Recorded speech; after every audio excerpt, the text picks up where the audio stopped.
Vai ser top, vem com a gente. A gente está aqui com o Marcos Felício, da representação de Minas, Alva Mineira, né, que a gente curte muito esse estado aqui, né? Conta pra gente um pouquinho o que é a Sul de Minas. Cara, a Sul de Minas é uma comunidade de pessoas apaixonadas por Minas Gerais. Então, a gente tem um jeito mineiro bem específico, né? Que encanta geralmente as pessoas. E a gente pensou, por que não levar esse jeitinho para uma comunidade? Uma página no Instagram onde a gente poderia unificar todo mundo que tem essa mesma essência, que gosta do nosso estado e que gosta de conexão, né? De se conectar, de formar essa comunidade.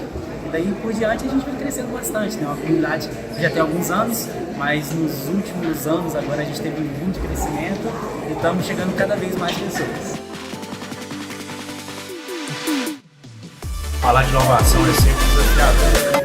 A gente trouxe há pouco ali na palestra alguns cases de aprendizado prático. Eu até citei que não tinha nada científico, era tudo empírico. A gente aprendeu no suor mesmo.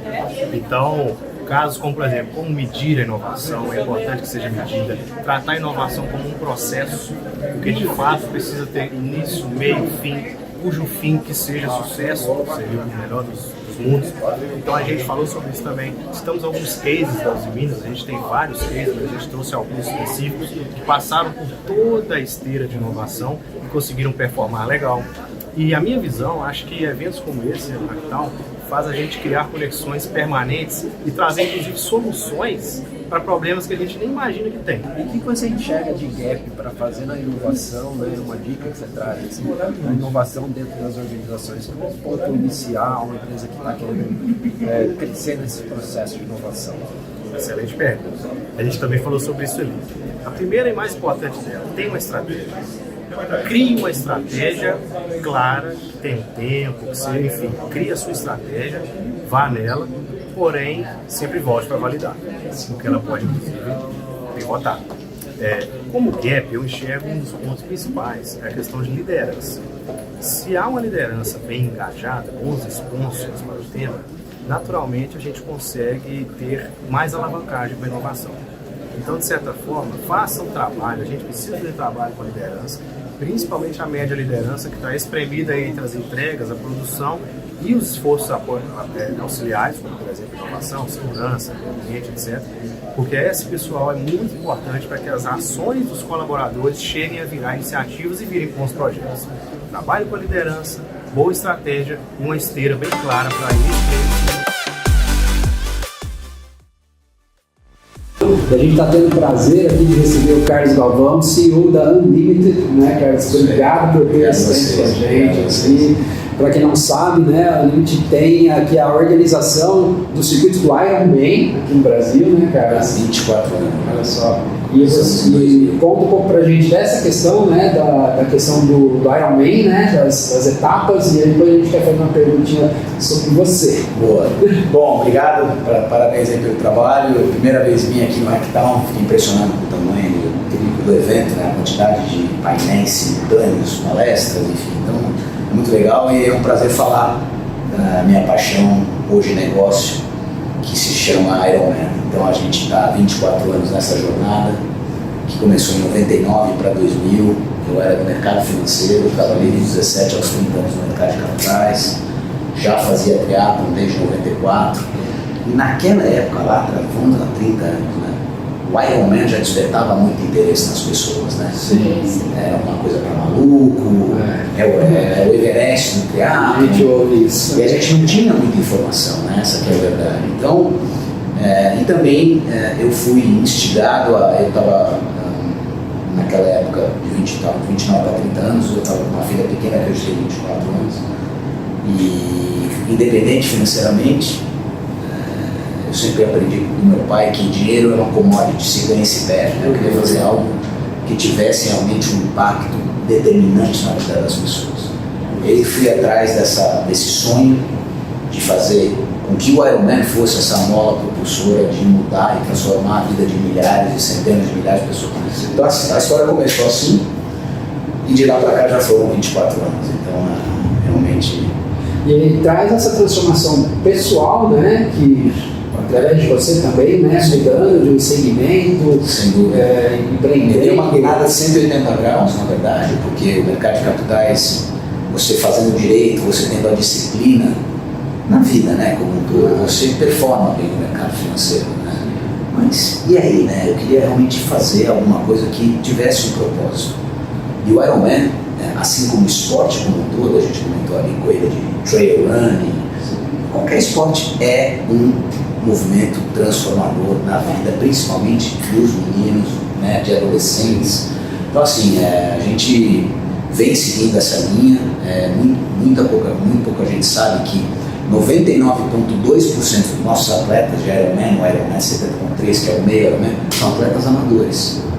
É o que o americano fala de ordinary people, gente comum como nós, que se sujeitam a enfrentar um desafio como o Ironman. Então isso é maravilhoso. Eu quero. E ó, eu posso falar aqui que qualquer pessoa, em 6 meses, está pronta para fazer um Ironman 70.3, que é o meio Ironman, nada 1.900 metros, pedala 90 km e corre uma meia maratona 21, triatlon sempre nessa ordem: água, bike e corrida.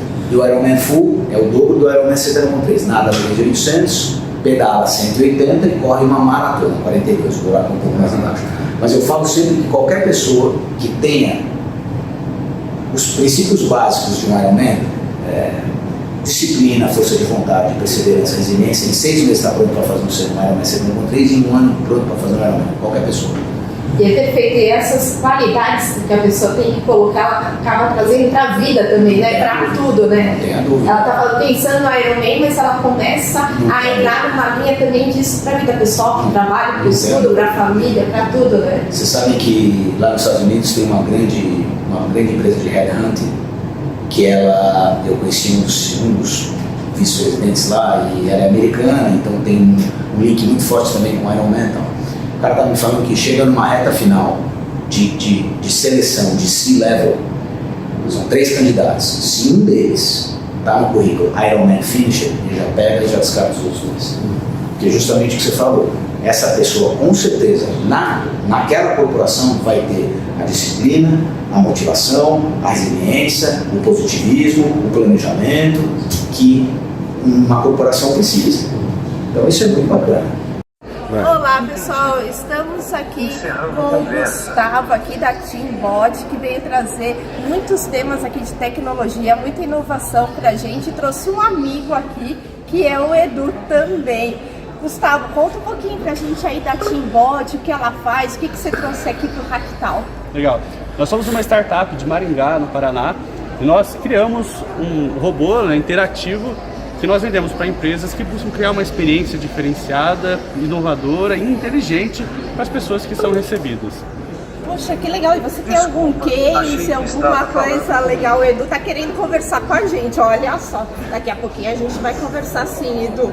E aí, Gustavo, vocês têm algum case, algo legal aí de aplicação? Eu vou contar o mais recente, tá? A gente entregou agora, mês passado, um robô para a Casa do Autista, que é um projeto da Prefeitura de Balneário Camboriú, hoje o maior complexo neurosensorial da América Latina.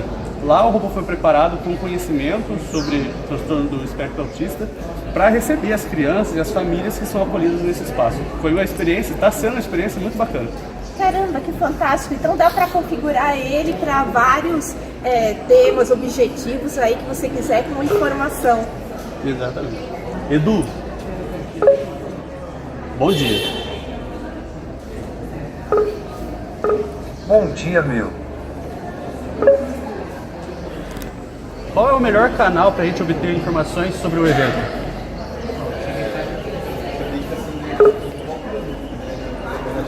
O melhor canal é o marketing, em parceria com a RX Resultados Exponenciais. Vou mostrar o QR Code para você acessar. Uau, isso sim que é tecnologia, sabe tudo, Edu!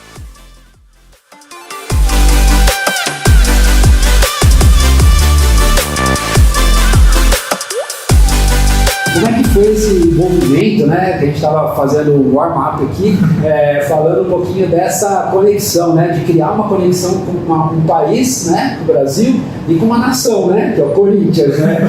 Bom, eu passei 9 anos na Nike, entrei em 2012 e saí em 2021, e foi a experiência, para mim, né, foi extremamente rica, né, eu, assim, até em termos de experiências antes, eu tinha aberto a minha própria empresa no marketing esportivo, não tinha dado certo, mas me rendeu as qualidades suficientes para conseguir entrar na Nike. Eu comecei trabalhando com Santos, Bahia e Curitiba, no contrato da Nike com esses clubes, e depois eu fui trabalhar, né, na minha segunda parte com o Corinthians, Internacional de Porto Alegre e a Seleção Brasileira também. E eu era responsável por gerir o clube, mas numa parte mais comercial, na parte do P&L. Então, eu dava os inputs e fazia os briefings para desde os produtos, as camisas, né, o que a Nike ia vender, e depois computava os resultados, né, de vendas e tudo mais. O pessoal não sabe, mas para uma camisa, no dia que a camisa de futebol é lançada, o Corinthians lança uma camisa da Nike, esse processo começou 2 anos antes. 2 anos. É 2 anos antes, quando você faz o briefing para começar a ver o que vai sair daquela camisa, quais são as histórias que a gente vai contar. E tem uma conexão, né, com o Ayrton Senna, né, que foi muito emblemático, né? Logo quando eu entrei, o Corinthians vinha num ano não muito bom, que era 2016, o Corinthians tinha sido campeão em 2015, campeão brasileiro. Em 2016 o Corinthians não vinha bem e as vendas caíram demais. E a gente via sempre isso, né? Como a Nike faz a venda, né, desses produtos? Você apresenta para o mercado 9 meses antes da camisa sair. E então, todos os varejistas, né, Tio, Centauro, as próprias lojas do clube, elas fazem o pedido em torno de 8, 7 meses antes da camisa sair. Como é que você vai conseguir prever o quanto vai vender daquela camisa? Porque, bem ou mal, a camisa pode ser bonita, ela pode ser feia, mas tem um fator de performance, né? Se o clube estiver em primeiro lugar, se o clube estiver indo bem, todo mundo quer comprar a camisa. Se o clube não está performando, não está indo bem, você não vende a camisa. Se você fez um pedido muito grande, você acaba ficando com muito estoque. E eu estava começando a perceber que as marcas, né, que os varejistas, eles estavam diminuindo os pedidos da Nike, porque eles não tinham essa previsibilidade, e como o time não vinha bem, isso estava afetando o meu outro ano, 2017. Eles já estavam diminuindo os pedidos. Como a gente já não tem muito, né, o que eu falei, os projetos começam 2 anos antes. E aí, a minha ideia foi pensar, precisamos fazer uma camisa atemporal, né? E eu comecei a pensar em ídolos, comecei a pensar em coisas diferentes, e quando eu pensei em ídolo, para mim, só existia um, que era o Ayrton Senna, e o Corinthians é o clube que ele torcia, e é o clube que poderia fazer essa parceria com o Instituto Ayrton Senna, como foi feito, e foi dali que começou a surgir a ideia, né? E foi muito interessante, porque o primeiro desenho que veio lá de fora do pessoal dos Estados Unidos, o pessoal dos Estados Unidos não é viciado em Fórmula 1 como a gente é. Então eles não tinham a exata dimensão de quem era o Ayrton Senna, não haviam acompanhado. Então primeiro eu precisei explicar para todos eles como é que, né, quem era o Ayrton Senna e o tamanho da dimensão, e passar as vitórias e a emoção toda. Quando eles vieram com o carro da McLaren. O desenho era o carro da McLaren, que é vermelho e branco, que obviamente remete ao São Paulo, que é o rival. Exatamente. E aí a gente falou, não, temos que ir para um outro carro, e aí foi quando surgiu a ideia da Lotus, que foi onde ele teve a primeira vitória dele, quando ele deu, né, foi a segunda equipe dele, quando ele deu aquela crescida. E aí a camisa, quando veio, ela já veio no preto com dourado, já maravilhosa, tal. Foram poucos ajustes para fazer, e a gente tinha certeza que ia ser um sucesso, né? Como foi. E foi a coleção que mais vendeu de Corinthians. O Instituto Ayrton Senna só nos pediu uma coisa na época, que era: não deixem sobrar as camisas. Não queremos ver essas camisas no outlet sendo vendidas pela metade do preço. Então a gente só pôde, a Nike tem 4 coleções, ela trabalha com coleções trimestrais. Então a gente só pôde fazer uma venda, que foi no último trimestre do ano de 2018, mas como coleção foi a maior que a Nike já, até enquanto eu estava lá, né, foi a maior que a Nike já tinha tido em cima de uma camisa. Sensacional. Fantástico, esse case é incrível. Isso é muito conexão de marca, né? Trazendo também agora para a questão do Red Bull Bragantino, né? Uma conexão de marca com uma população, e aí tem a história, né, do Red Bull estar conectada com a cidade de Bragança, né? Assumindo a gestão do clube, fazendo todas as transformações, que é um sucesso, que é um case de sucesso também, né? Toda essa transformação. E aí você queria contasse agora um pouco para a gente essa perspectiva em relação ao Red Bull Bragantino nessa transformação e conexão com a cidade, né? Claro. Quando o produto, né, começando, né, a camisa, ela é o que mais aproxima o clube do torcedor. Claro, tem o jogo também, mas como produto fora do estádio, né, a camisa é onde você tem que trazer uma certa emoção pro seu torcedor. E a gente sempre procura fazer uma camisa, né, e remeter uma camisa que ela seja inovadora, como a Red Bull é, mas ao mesmo tempo ela tem que passar uma emoção que o pai, a mesma emoção que o pai passa para o filho ou para a filha, né, ou a mãe passa para o filho ou para a filha, quando vai levar no estádio pela primeira vez. Então isso tem que estar dentro do que a gente faz. Não adianta você ser só inovador, eu quero ser disruptivo, eu quero fazer uma camisa. Você tem 3 camisas em geral, você tem 3 uniformes, então tem condição suficiente de você poder trabalhar com uma camisa muito futurista, muito inovadora, uma outra mais clássica, uma outra com uma outra história bacana também. É isso que a gente procura fazer. E em Bragança Paulista a gente tem um desafio, né? Porque o Bragantino não é um time grande, né? O Bragantino é um time do interior de São Paulo que teve, né, o seu auge no final dos anos 80, começo de 90, e que apresenta alguns desafios para a gente. Por exemplo, no ano passado, no Campeonato Brasileiro, todos os clubes da Série A eram de capitais, tirando o Santos, mas o Santos, a maior parte da torcida está em São Paulo, então ele é praticamente um time da capital. Só o Red Bull Bragantino que não era de capitais. E a menor capital era Cuiabá, com 700 e poucos mil habitantes. Bragança tem 180 mil. Então esse é um nível de desafio que a gente precisa. E aí, para conseguir, né, entrar nisso, primeiro, você precisa montar um time, né, e você precisa ir crescendo o seu time para que as pessoas vejam que você vai ser vencedor ao longo do tempo, que você inspire. Se você não for vencedor, você dificilmente vai conseguir inspirar. Agora, a Red Bull, ela tem o te dá asas, né? Então, no desenho, o Red Bull te dá asas. Para quem está olhando de fora, né, é o energético que vai te dar asas, você vai ter muita energia. Para quem está dentro, a Red Bull dá asas a ideias e pessoas.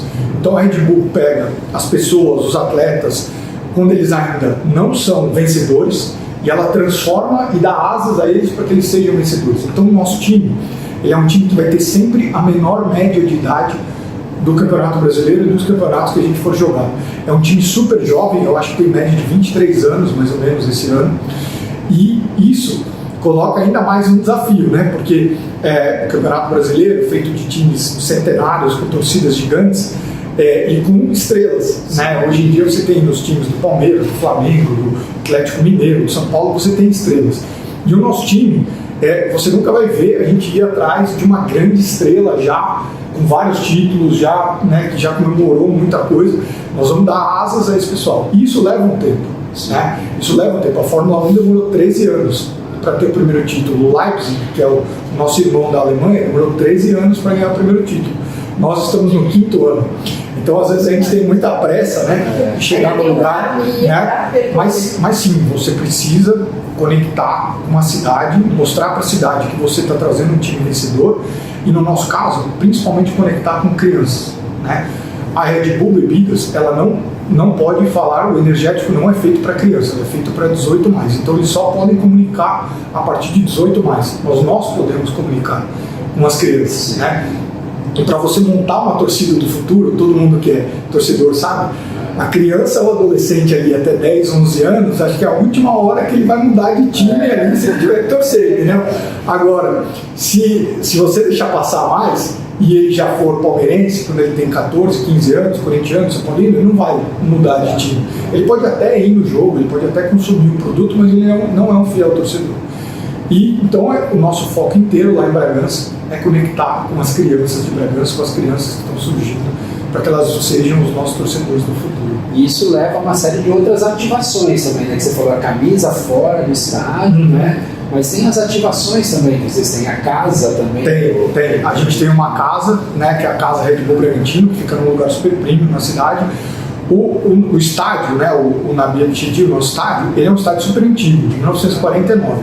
Então ele não é um estádio que vai te dar uma experiência Red Bull ou que a gente vai poder receber os nossos torcedores.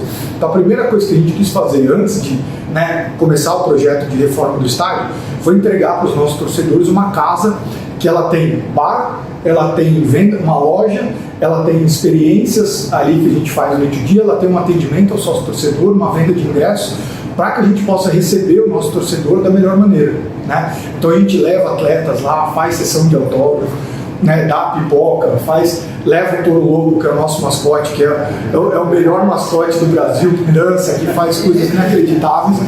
Então a gente leva ele lá, a gente tem tudo isso para criar uma conexão com a cidade e principalmente com as crianças também. Fantástico. E isso é experiência, né? A marca é experiência, né? Isso é que conecta com o torcedor e também a marca que se conecta com o Red Bull Bragantino, né? Através de patrocínio, através de parcerias, etc. E tal. Que comentasse um pouco também essa jornada de patrocínio, conectando marcas com a marca Red Bull Bragantino e com o mercado como um todo, né? Muito legal, muito legal. Ou as marcas, né, que nos patrocinam também, porque a gente não é só, nós somos da Red Bull, mas nós temos outros patrocinadores, como os clubes têm também. A nossa camisa é a mais limpa, né, do futebol brasileiro, a gente tem poucos patrocinadores e vai ser sempre assim, mas a gente tem patrocinadores. Hoje, inclusive, junto com um patrocinador nosso, que é a Mr. Jack, que é uma empresa de apostas também, hoje a gente acabou de anunciar o Massa Bruta na América. Então, junto com o pessoal da Mr. Jack, nós vamos levar os sócios torcedores do Red Bull Bragantino para os Estados Unidos para ver um jogo do New York Red Bulls, que é o nosso time irmão também, criando uma experiência de poder ir na Broadway, de poder assistir um jogo de beisebol em setembro também, que já vai estar na temporada. E, enfim, são coisas que do mundo Red Bull que a gente tenta trazer para dentro do nosso plano de sócio torcedor também.